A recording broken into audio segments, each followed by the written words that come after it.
قبلۃ الاول بیت القدس کیسے ہے؟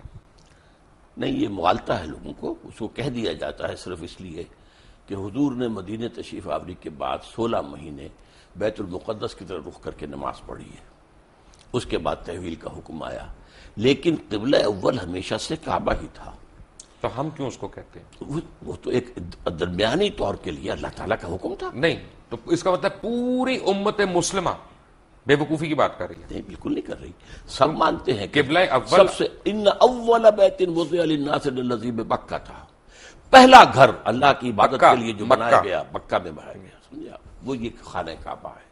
مکہ بکہ ایک سیم ورڈ ہے یہ، سمجھے آپ، تو اول بیت وضع للناس الذی ببکہ، اور یہ آدم کی جو یہ سورہ آل عمران کی تیسری آیت ہے۔ نہیں، تیسری تو خیر نہیں، تیسری نہیں، غلط کہہ رہے ہیں آپ، نہیں، آیت نمبر 96 ہے، سوری 96، مائی مسٹیک، میں نے وہ لکھا تو مجھے پورا یاد نہیں ہے آیت نمبر، لیکن یہ کہ ان اول بیت، اصل میں اس کے بعد ویسے بھی اصل جو تاریخ ہے وہ یہ کہ حضرت آدم نے بنایا تھا، اس کے بعد طوفان کی زد میں آ کر یہ ختم ہو گیا تھا، صرف بنیادیں رہ گئی تھی۔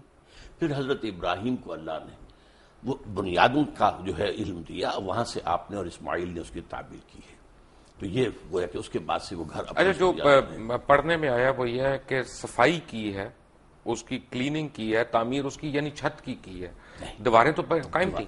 یرفع ابراہیم القواعد من البیت، جبکہ اٹھا رہے تھے ابراہیم اور اسماعیل اس گھر کی دیواریں، اس میں صرف بنیاد رہ گئی تھی اور اس کا اور کوئی نشان نہیں تھا۔ تو اس کا مطلب ہے کہ اگر ہم بیت القدس کو قبلہ اول کہتے ہیں تو ہم غلط کہتے ہیں؟ غلط کہتے ہیں، بیت المقدس جو ہے یا تو یہ ہمارے علماء کیوں نہیں بتاتے لوگوں کو، کیوں ہم جہالت کی طرف ڈالتے ہیں؟ یہ میرے خیال میں تو بتاتے بھی ہیں، کہاں بتایا؟ بتاتے ہیں، اصل میں ایک بات کہنے میں آ جاتی ہے، ورنہ اب تو 16 مہینے حضور نے اس کی طرف رخ کر کے نماز پڑھی، پھر جو ہے تبدیل ہوا ہے۔ اس حوالے سے کہہ سکتے ہیں اس پہ بھی مکی دور، مدنی دور میں قبلہ اول جو ہے وہ بیت المقدس تھا، جس کی وجہ سے مسجد قبلتین سعودی عربیہ میں ہے، ٹھیک ہے نا۔ اب یہاں پہ بھی ایک تھوڑا سا میں سمجھنا چاہ رہا ہوں، بیسیکلی قبلے کا لفظی مطلب کیا؟ رخ، قبلے کا مطلب رخ ہے، تو اگر میں نے آپ کی طرف رخ کیا ہوا ہے تو آپ میرا قبلہ ہو گیا۔ کہتے ہیں ہم قبلہ کعبہ، اپنے بزرگوں کو کہتے تھے قبلہ کعبہ۔ اچھا، میری انڈرسٹینڈنگ ذرا سی ڈفرینٹ ہے، جی، میری انڈرسٹینڈنگ میں ایمان کا رخ جو ہے وہ قبلہ، نہیں تو خیر آپ فزیکل رخ نہیں، جو چاہے آپ کر لیں، میں روکتا یعنی آج میں کلمہ پڑھ لیا، جو ہے اگر میں نے آج کلمہ پڑھ لیا تو آپ یہ کہہ سکتے ہیں آج اللہ تعالیٰ نے اس کا قبلہ درست کر دیا۔ یہ محاورے میں آپ استعمال کریں گے، قبلہ یہی ہے کہ جس طرف عبادت میں رخ کرنے کو کہا گیا ہے، وَمَا جَعَلْنَا الْقِبْلَةَ الَّتِي كُنْتَ عَلَيْهَا إِلَّا لِنَعْلَمَ مَنْ يَتَّبِعُ الرَّسُولَ مِمَّنْ يَنْقَلِبُ عَلَىٰ عَقِبَيْهِ۔ اے محمد صلی اللہ علیہ وسلم، ہم نے یہ کچھ عرصے کے لیے جو یہ قبلہ تمہارے لیے مقرر کر دیا تھا، یہ اس لیے تاکہ ہم جانچ لیں کہ کون رسول کی پیروی کرتا ہے اور کون اپنی ایڑیوں کے بل مڑ جاتا ہے، چونکہ عرب کے لوگوں کے لیے جو امیین تھے بنی اسماعیل، ان کے لیے تو قبلہ جو ہے یہ بیت المقدس تو وہ جانتے نہیں تھے کس بلا کا نام ہے، وہ تو کعبے کو جانتے تھے۔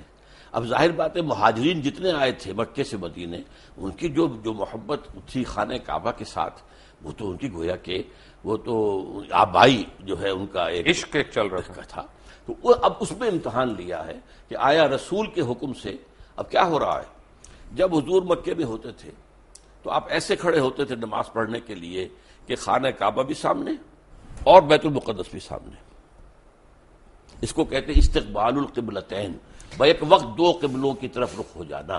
ٹھیک ہے، اب مدینے آ گئے، جیسے اب مدینہ درمیان میں ہے، اگر آپ مکے رخ کریں گے تو پیٹھ ہوگا بیت المقدس کو، اور بیت المقدس کو رخ کریں گے تو پیٹھ ہوگی خانہ کعبہ کو۔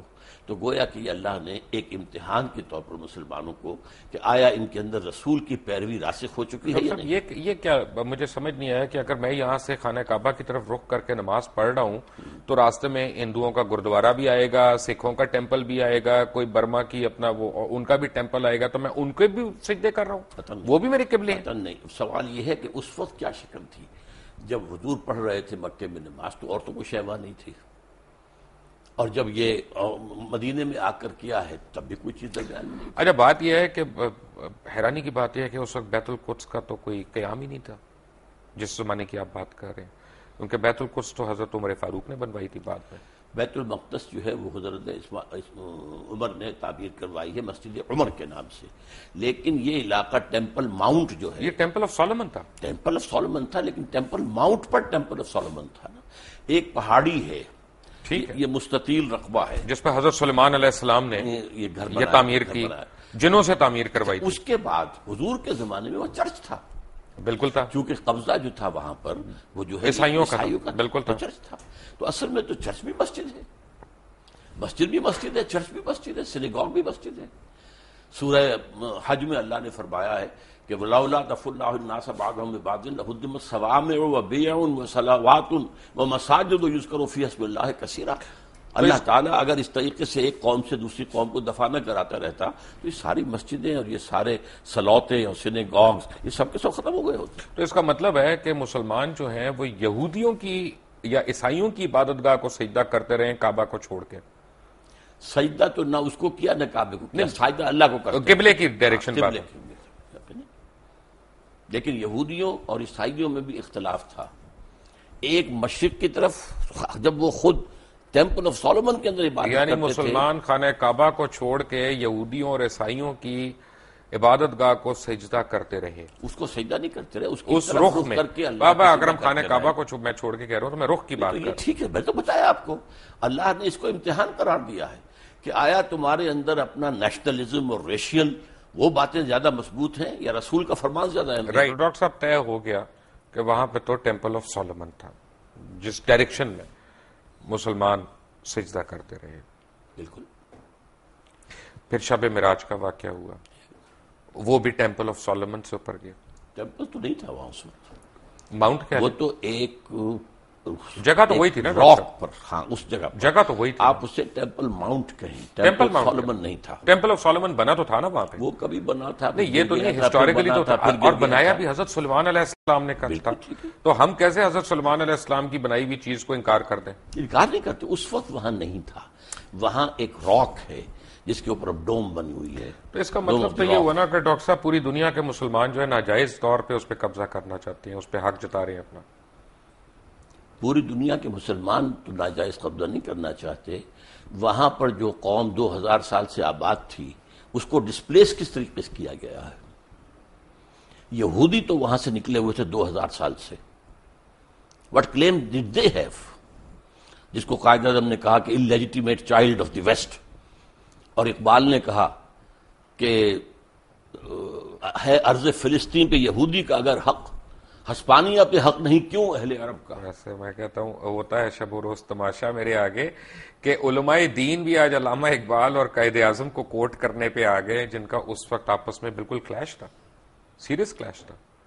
بات یہ ہے کہ حق نہیں ہے، آپ کو مغالطہ ہو رہا ہے، میں علماء دین میں سے نہیں ہوں، دین کا خادم ضرور ہوں، لیکن میں تو اپنی نوجوانی میں مسلم اسٹوڈنٹ فیڈریشن کا بڑا تیز ورکر تھا اور ضلع حصار کی اسٹوڈنٹ فیڈریشن کا جنرل سیکرٹری تھا، اور میرے اوپر پہلا اثر جو ہے وہ علامہ اقبال کا ہے۔ رائٹ، تو اس کا تو مطلب یہ ہوا نا کہ آپ ان لوگوں کو برا کہہ رہے ہیں کہ جنہوں نے وہاں پہ زمینیں خریدی، وہاں پہ اپنے آپ کو آباد کیا، کیونکہ اگر آپ سچ پوچھنا چاہتے ہیں تو فلسطینیوں نے تو پیسے لے کے زمین بیچی تھی، ان کے پاس رائٹ آف وے ہے اس کا سارا، آپ کس طرح ان کو ڈسپلیسمنٹ کی بات کر رہے ہیں؟ رائٹ آف وے نہیں تھا ان کا، اس لیے کہ جب ہینڈ اوور کیا ہے یروشلم عیسائیوں نے حضرت عمر کو، تو جو انہوں نے ڈکٹیٹ کرائیں گی ٹرمز، ان میں سے ایک یہ تھی کہ آپ یہاں یہودیوں کو آباد نہیں ہونے دیں گے۔ یہ ایک معاہدہ تھا حضرت عمر کا اور اس وقت کے عیسائیوں کا۔ حضرت عمر نے رعایت یہ برتوائی تھی کہ ٹھیک ہے یہودی یہاں آ سکتے ہیں to visit their holy places, لیکن یہاں وہ کوئی زمین نہیں خریدیں گے، کوئی مکان نہیں خریدیں گے، جائیداد نہیں خریدیں گے، سیٹل نہیں کریں گے۔ اچھا یہاں پہ پتہ ہے، فرض کریں آج ہم ایک مناظرہ کرتے ہیں اسرائیل والوں سے اور ان سے کہتے ہیں کہ جی یہ تم ہمیں دے دو یروشلم، کیونکہ ہمارا اس پہ رائٹ ہے، حضرت عمر فاروق کا بھی اس پہ معاہدہ ہوا تھا اور وہ ہمیں دے دیتے ہیں کہ جی ہم تم سے پہلے تھے یہاں پہ، ٹھیک ہے، تو خانہ کعبہ میں بھی تو 300 بت تھے نا، خانہ کعبہ میں بھی ہم سے پہلے کفار تھے، اگر وہ کل آ جائیں اپنی فردیں نکال کے کہ جناب اب اس کا جو ہے نا وہ ہمارے نام کر دیں رجسٹری، تو ہم دے دیں گے ان کو؟ یہ آپ ایک ایسی بات کر رہے ہیں جس کا کوئی امکان نہیں، وہ سب کے سب اسلام لے آئے تھے، ان کے باقیات تو کوئی ہے ہی نہیں، وہ لوگ جو تھے مشرکین مکہ کہاں رہ گئے؟ ہم نے بھی تو ڈسپلیس کیا نا. نہیں، کہاں ڈسپلیس کیا؟ ڈسپلیس وہی کے وہی مدینہ تو شہر ہی یہودیوں کا تھا. یہودیوں کو ڈسپلیس کیا. کیوں کیا؟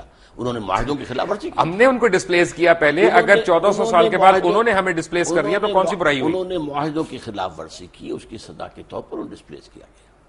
حضور صلی اللہ علیہ وسلم نے مدینے جاتے ہی پہلے 6 مہینے میں جو کام کیے ہیں آپ نے، 6 months اور 3 کام کیے. نمبر 1 مسجد نبوی کی تعمیر. نمبر 2 یہودیوں کے ساتھ معاہدہ کر کے جکڑ لیا کہ اگر ہم پر حملہ ہوگا مدینے پر تو جوائنٹ ڈیفنس کریں گے ہم مل کر. اور نمبر 3 مہاجرین اور انصار کی آپس میں مواخات. یہ 3 کام. لیکن اس کے بعد یہودیوں نے آنر کیا اور مسلمانوں نے آنر نہیں کیا. جب اپنا کروسیڈ شروع ہوئی ہے یروشلم کے اوپر عیسائیوں نے حملہ کیا تو انہوں نے مسلمانوں سے زیادہ تعداد میں یہودیوں کو قتل کیا. عیسائیوں نے مارا نا. عیسائیوں نے مارا. آپ نے ان کو سپورٹ نہیں کیا. آپ نے یہودیوں کی ایگزٹ کلوز وہاں پہ لے لی اپنے. تو آپ نے خود بیان کی تھی نا کہ آپ نے ڈسپلیس کیا انہیں. ہم نے ڈسپلیس کیا. کیوں کیا؟ کس لیے کیا؟ کہ انہوں نے خلاف ورزی کی. کوئی خلاف ورزی نہیں کی. اب آپ کی تو ڈاکٹر صاحب یہ تو مجھے بتائیں نا کون کیا تھا اس کی خلاف ورزی کی. معاہدے تو ہم نے بھی کئی خلاف ورزیاں کی ہیں. اب یہ تو خیر زرداری صاحب. عبداللہ بن ابی تو مسلمان تھا. عبداللہ بن ابی یہودی تو نہیں تھا. تو اسے کیا کہا ہے؟ نہیں، اس نے کافی منافق نہیں تھا، منافقوں کا سردار نہیں تھا. لیکن اس کو کیا کیا؟ ہم سے بڑا منافق کون ہے دنیا میں؟ ہے. لیکن یہ کہ اس کو کیا کیا حضور نے؟ قتل کیا. اس کو مارا نہیں. اس کی نماز جنازہ نہیں پڑھائی. پڑھائی. کون کہتا نہیں پڑھائی؟ اللہ تعالیٰ کا پھر حکم. اللہ تعالیٰ نے پھر کہا کہ یہ اچھا نہیں کیا. بعد میں کہا. ٹھیک ہے، اسی لیے تو آپ سے میں پوچھ رہا ہوں. ہاں، اسی لیے تو آپ سے میں پوچھ رہا ہوں. پوچھنے کے رکھیے پھر. لیکن اس کا مطلب ہے کہ ہمارا رائٹ تو کوئی نہیں ہوا نا بیت القدس پہ. بیت القدس پر یہ اخلاقی رائٹ ہے نا. وہاں کے لوگ ہیں، ان کا رائٹ ہے. ان کو جو ہے وہاں سے ڈسپلیس کیا گیا ہے، زیادتی کی گئی ہے. اس حوالے سے تو یہ تو آپ ایک ہیومنٹیرین بیسس پہ کہہ رہے ہیں نا. انسانی حقوق کے اوپر کہہ رہے ہیں. یہ جو اب یہودیوں نے اپنا پورا زور لگایا تھا، آپ معلوم ہوگا سلطان عبد الحمید خان وہ بہت زیادہ مقروض تھا، بہت مقروض تھا. اور یہودیوں نے آفر کی تھی کہ آپ سارا قرض آپ کا ادا کر دیتے ہیں، آپ ہمیں وہاں آباد ہونے کی اجازت دے دیں. انہوں نے انکار کر دیا کہ جو معاہدہ عمر سے ہوا تھا رضی اللہ تعالیٰ عنہ، میں اس کی خلاف. لیکن اس کے بعد فلسطینیوں نے اپنی زمین بیچی وہاں پہ. تو یہ کہ جب وہاں پر بالفور ڈکلیریشن کے ذریعے سے انہیں حق دیا گیا ہے تب وہ آئے ہیں نا وہاں. بھائی وہ اور بیچی فری تو نہیں آئے. وہ یہاں پہ ایسے تو نہیں کہ ایم این اے نے قبضہ کر لیا پلاٹ کے اوپر. نہیں ڈاکٹر صاحب، انہوں نے پیسے دیے، ان کے پاس فردے موجود ہیں. کیا باتیں کر رہے ہیں؟ ملکیت ہے ان کے پاس. پرانے لے کر نکل آئے اپنے پاس 2500 پرانے ڈاکومنٹس کے. یہ تو ہماری جگہ تھی. کون ان کو روکنے والا تھا وہاں پر؟ یہ ضرور ہے، یہ بھی کیا ہے شروع میں جو آپ کہہ رہے ہیں کہ ایک شخص سے کہا گیا کہ آپ کا مکان کیا ہے، اس نے کہا چلیں اس کا مطلب ہے 3 لاکھ دیتے ہیں. اس کا مطلب ہے کہ ہمارا اخلاقی سٹینڈ ہے، دینی سٹینڈ کوئی نہیں ہے فلسطین پہ، یروشلم پہ. آپ اخلاق کو دین سے علیحدہ کیوں کرتے ہیں؟ میں اس لیے علیحدہ کر رہا ہوں کیونکہ قرآن مجید میں کہیں پہ بھی ایک بھی آیت یروشلم کے حق میں نہیں آئی. اس نے یہ نہیں کہا کہ یروشلم تمہارا قبلہ ہے یا قبلہ تھا یا قبلہ ہوگا کبھی یا تمہاری اس میں ملکیت ہے. اسے کہا گیا اور بائبل میں ایک بھی جگہ خانہ کعبہ کا ذکر نہیں آیا. اس کو چھوڑیے آپ، بکہ کے لفظ جو وہ لائے ہیں وادی بکا بنا دی ہے، وہ بکہ ہی تھا وہاں پر. لیکن یہ کہ قرآن مجید تو کہتا ہے سبحان الذی اسریٰ بعبدہ لیلا من المسجد الحرام الی المسجد الاقصی الذی بارکنا حولہ. یروشلم کے آس پاس کو ہم نے مبارک بنایا ہے، بابرکت بنایا ہے. آپ نے اس کو بابرکت بنایا ہے، لیکن یروشلم کو قرآن نے اون نہیں کیا. قرآن مجید میں کسی جگہ اونرشپ نہیں ہے یروشلم کی. کس کے لیے؟ آپ کے لیے. اونرشپ تو ہوتی ہے جو لوگ وہاں پہ آباد ہوں ان کی ہوتی ہے. نہیں تو قرآن جو وہاں پر آباد قرآن تو ان کا حق تھا، ان سے چھیننے کا حق. ڈاکٹر صاحب مسلمان ہیں ہم تو جغرافیکل باؤنڈریز میں بلیو ہی نہیں کرتے. ہم تو امت مسلمہ میں بلیو کرتے ہیں. تو اس لیے مطلب یہ ہم کھول دیں کھلا، جو چاہے ہمارے یہاں کے قبضہ کر لیں. آپ کا ہے ہی نہیں. How can you make rules in a place جو آپ کی ہے ہی نہیں. اب آپ کہیں کہ میں اپنے گھر میں اگر میں کسی کو یہ آصف صاحب بیٹھے ہیں، میں کہہ رہے ہیں نا آپ جائیے اس کو 1918 کے بالفور ڈکلیریشن سے لیجئے. اس کے بعد جو ہے 1948 میں اسرائیل قائم ہوا. اس کو ڈاکٹر صاحب میرا تھیسس ڈفرنٹ ہے. ڈاکٹر صاحب میرا تھیسس ڈفرنٹ ہے. میرا تھیسس یہ ہے بہت معذرت کے ساتھ کہ ہمارے تمام علماء دین اکابرین ہمارے، انہوں نے جو ہمارے مائنڈز میں گھوڑ کے پلایا ہوا ہے کہ یروشلم بیت القدس قبلہ اول، یہ سب غلط ہے. اس میں کوئی صداقت نہیں ہے. بیت القدس ہمارا قبلہ اول نہیں ہے. میرے نزدیک آپ بہت غلط بات کر رہے ہیں. ڈاکٹر صاحب میری عرض سن لیں. یقیناً میں نے آپ سے کہا ہے ایک عرصے کے لیے وہ بیت المقدس ہمارا قبلہ رہا ہے. نہیں مدنی دور میں کہہ رہا ہوں خانہ کعبہ قبلہ اول تھا، اس کے بعد وہاں پہ آپ کی ڈائریکشن چینج ہو گئی. وہ قبلہ دوم ہوا. اس عرصے میں قبلہ دوم ہوا. لیکن مدنی دور میں قبلہ اول وہ ہے. اچھا اب میں لیٹ می ریفریز اٹ کیونکہ یہ ایسی بات ہے کہ کوئی میرے سے ناراض نہ ہو یا آپ سے ناراض نہ ہو. بات یہ ہے کہ دین ابراہیم ہے, ہم تو دین ابراہیم کو فالو کر رہے ہیں نا بیسیکلی. ہماری تو درود ابراہیم ہی ہم پڑھتے ہیں اپنی نماز میں, وہی ہم پڑھتے ہیں. تو بیسیکلی تو اسلام حضرت ابراہیم علیہ السلام لے کے آئے. وہاں انہوں نے پہلی اذان دی, وہاں انہوں نے پہلا طواف کیا, جس کا جواب ہم دیتے ہیں حج پہ جاتے ہوئے کہ لبیک لا شریک لبیک. یہ حضرت ابراہیم علیہ السلام کی اذان کا جواب ہے نا. تو بیسیکلی تو اسلام تب شروع ہو گیا تھا. دین کا لانے والے حضرت آدم ہیں, ٹھیک ہے, اس کے بعد حضرت نوح ہیں, اس کے بعد حضرت ہود ہیں, حضرت صالح ہیں. یہ تو بے شمار انبیاء ہیں. حضرت ابراہیم سے جو دین شروع ہوا ہے اس کی پھر یہ 3 شاخیں بنی ہے. سیمیٹک جو 3 مذہب ہیں, اس اعتبار سے وہ جو ہیں امام اللہ تعالیٰ نے انہیں نوع انسانی کا بنایا ہے. آج بھی یہودی, عیسائی اور مسلمان تینوں انہیں جو ہیں وہ مانتے ہیں. ٹھیک ہے, تو ہمارے دین کی شروعات تو وہیں سے ہوئی نا. لیکن اب ہمارا دین مکمل ہوا ہے محمد الرسول اللہ. بالکل, اس میں کوئی شک نہیں. بس وہاں تو مہر لگ گئی, اس پہ کوئی اعتراض نہیں ہے. اس لیے میں کہہ رہا ہوں کہ اصولاً آپ کا جو قرآن مجید جو ذکر کر رہا ہے, میں صرف قرآن مجید کے حوالے سے کہہ رہا ہوں, قبلہ تو خانہ کعبہ ہوا نا. اب بھی ہے خانہ کعبہ ہی, پہلے بھی تھا. ایک عرصے میں 16 مہینے بیت المقدس. ٹھیک ہے, میں آپ کی بات, یعنی آپ عالم ہیں ماشاءاللہ, تو وہ قبلہ دوم ہو گیا نا. آپ چاہیں تو کہہ لیں اس کو, غلط ہوگا کہ صحیح ہوگا دوئم کہنا اس کو. میں کہتا ہوں وہ قبلہ عارضی تھا ایک عرصے کے لیے, اور اس کے حوالے سے وہ اول بن جاتا ہے مدینے آنے کے بعد. پہلے 16 مہینے وہ, بعد میں پھر کعبہ. لیکن اصل میں بات صحیح ہے کہ قبلہ اول وہ خانہ کعبہ ہے. یہاں تک کہ جو ان کا ہوتا تھا حضرت موسیٰ علیہ السلام کے بعد, جو بنی اسرائیل کا ایک عبادت گاہ ہوتی تھی, وہ خیمہ ہوتا تھا. رائٹ, وہ خیمہ جہاں جا کے لگاتے تھے اس کا رخ ایسا ہوتا تھا کہ قربانی کرتے ہوئے جنوب کی طرف رخ ہوتا تھا. رائٹ, آپ فرما رہے تھے کہ ایک ٹینٹ کے اوپر جب کہیں پہ ٹینٹ پلیس کرتے تھے, تو ان کا جو وہ خیمہ تھا اور اسی میں پھر قربانی دی جاتی تھی. تو اس کو اس طریقے سے رکھتے تھے کہ قربان گاہ جو ہے, جب آدمی کو قربانی پیش کرتا تھا تو اس کا رخ ہوتا تھا کعبے کی طرف, جنوب کی طرف. یہ ان کا ٹینٹ تھا جو ان کا گویا کہ اس وقت کوئی ابھی ٹیمپل سولومن نہیں تھا, کچھ نہیں تھا, صحرا کے اندر تھے یا وہاں. تو یہ ٹینٹ بھی اصل قبلہ وہی تھا, ان کا بھی قبلہ وہی تھا. تو اس اعتبار سے قبلہ اول اصلی قبلہ بیت اللہ ہے. البتہ یہ ہے کہ حضور صلی اللہ علیہ وسلم کے دور میں 16 مہینے کے لیے بیت المقدس کو قبلہ مانا گیا ہے, نماز پڑھی گئی ہے. اس اعتبار سے بعض اوقات اس کو قبلہ اول